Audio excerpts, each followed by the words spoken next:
Hey guys, welcome back to a brand new Ninjago video here on the channel. My name is TannerFishies. In today's video, we are going to be discussing all of the new elemental powers that were revealed via the Tournament of the Sources in Ninjago Dragons Rising Season 2 Part 2. Now yes, as I'm sure all of you guys know, as of right now, all of the episodes of Part 2 are out in circulation, thanks to the streaming service known as Peacock, which ended up leaking the episodes early.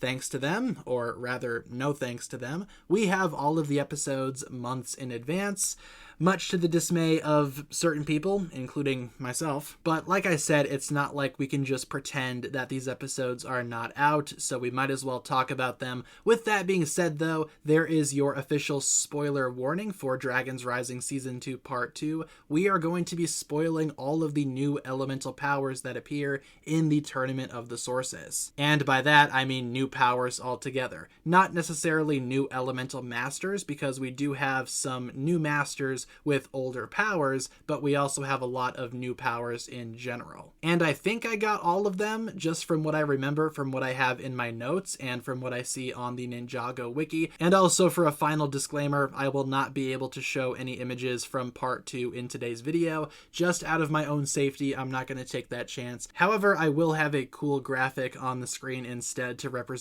every power, starting with the power of balance. Yes, the elemental power of balance is a thing, and essentially what balance does is it allows its user to properly balance on surfaces where balancing might be troublesome, like for example a tightrope or something even thinner. Either way, balance, not really elemental in nature. Then again, neither are a lot of elemental powers that exist out there, and I don't mind balance as a power. I mean, it makes sense, I suppose. Probably not the most creative power out there, but I think balance is a fine elemental power, only working in very specific scenarios, though. Next, we have bubbles, which I guess is a power, according to the Ninjago wiki. Now, there is an individual in the tournament that did shoot bubbles. I didn't know that bubbles is what the power was called. It might not be officially, but again, that's just what the Ninjago wiki says. Now, bubbles, exactly how it sounds, the user can shoot bubbles out of their hands. So again, in the same vein as fire and heat,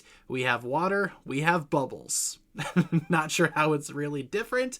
This is probably one of my least favorite powers in the entire selection of new powers, but sure. Bubbles as an elemental power, why not? Next up, we have Figment, which is actually kind of cool. The power of Figment allows its user to actually make copies of themselves. Think Double Team from Pokemon. One of them is the original one, the original character, while they also have a bunch of copies. I think this is actually kind of cool. I could see this being a useful power for many reasons, and we actually do see it in the tournament be used consistently, rather effectively, so I think that's awesome. I like this power. Out of all of the new powers, this one might be one of my favorite ones. Not necessarily sure why it's called Figment. Maybe I'm missing something there. Is it like a figment of the imagination or something? Again, might be missing something. Let me know in the comments. Next, we have plants. Yes, the elemental power of plants, which actually belongs to one of these snail guys that we saw from Dragons Rising Season 1. Now, I know what you're all thinking. In the same vein as fire and heat, we have nature, we have plants. What's the difference? I don't know. One of them is more specifically tied to plants, I guess. We never really saw a lot regarding what exactly this power could do before its user was disqualified from the tournament. Here's hoping later on we see more of this power and how exactly it differs from nature. Rather similar, I must admit, I must say. But it is what it is, I suppose. Then we have Reflex, which allows its user to have insanely fast reflexes, moving rather quickly, kind of like speed, but not as advanced, I guess. But Reflex, sure, why not? We definitely have weirder powers that were introduced, that's for sure. But this one, it is used rather effectively as well. Can't complain too much about Reflex. I mean, like I said, it is kind of weird, but I can see how this would make sense. Then we have the elemental power of Shockwave, which is officially what Zeatrix's power is. So in Dragons Rising Season 2, we see Zeatrix back again. She looks rather similar to Beatrix for some reason. don't know why, but her power is officially revealed to be Shockwave. So like we saw in flashbacks and as we see in part 2 of season 2, she can make these large purple shockwave blasts out of her elemental powers, using it for offense, defense, everything in between. I like the idea of there being a shockwave elemental power, and I guess it makes sense. Shockwaves exist in real life. So then we have the elemental power of size, pretty much what you'd expect, allows its user to shrink or grow depending on what you want.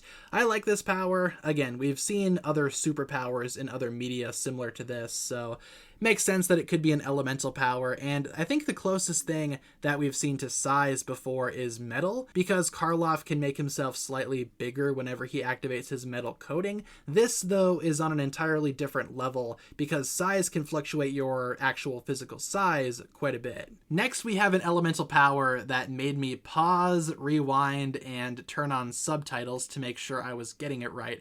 Surface tension. The elemental power of surface tension, according to Google and according to some scientists, I guess, has something to do with pressure and liquid or something. You can read it on your screen right now. That's exactly what surface tension means. Not sure how that would be utilized in Ninjago. I believe this was only mentioned in passing. I honestly don't remember if this one was used on screen, so apologies if I missed that somehow, if I missed the most epic elemental power ever, the elemental power of surface tension.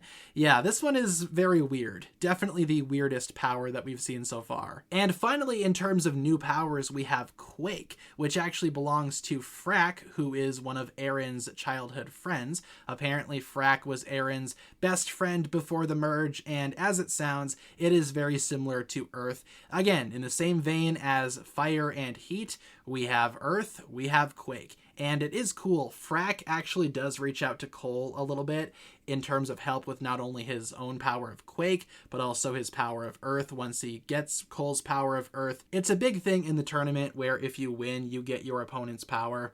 Again, not sure why that was a plot point. But Quake, it's exactly like it sounds. You can cause little tremors, little quakes every now and then.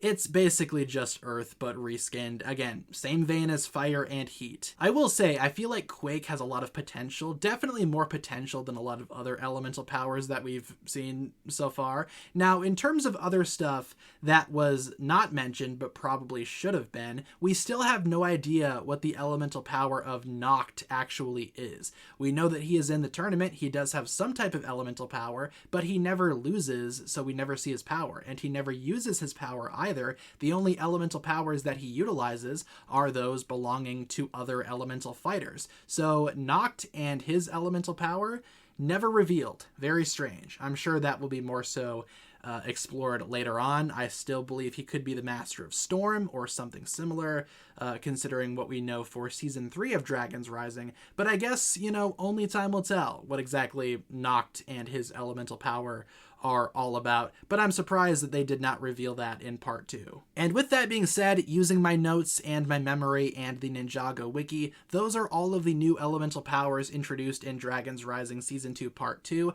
Again, might be missing some. If I am missing any, let me know down below in the comments, and I could do a follow-up video to this one, along with maybe a video talking about older powers with new hosts, since again I did mention that we do see a little bit of that going on in Dragons Rising Season 2, and I'm sure there are a bunch more powers that have not yet been revealed, because there are quite a few elemental fighters in this tournament, and not all of their powers were revealed. So leave all of your thoughts down below. Which of these elemental powers is your favorite? Which ones are your least favorites? Do you feel like maybe Ninjago is running out of elemental powers? Let me know down below, and once again, thank you so much for tuning in. If you guys enjoyed this one, feel free to like and subscribe, do all that fun stuff, and I will talk to you guys again very, very soon. Peace.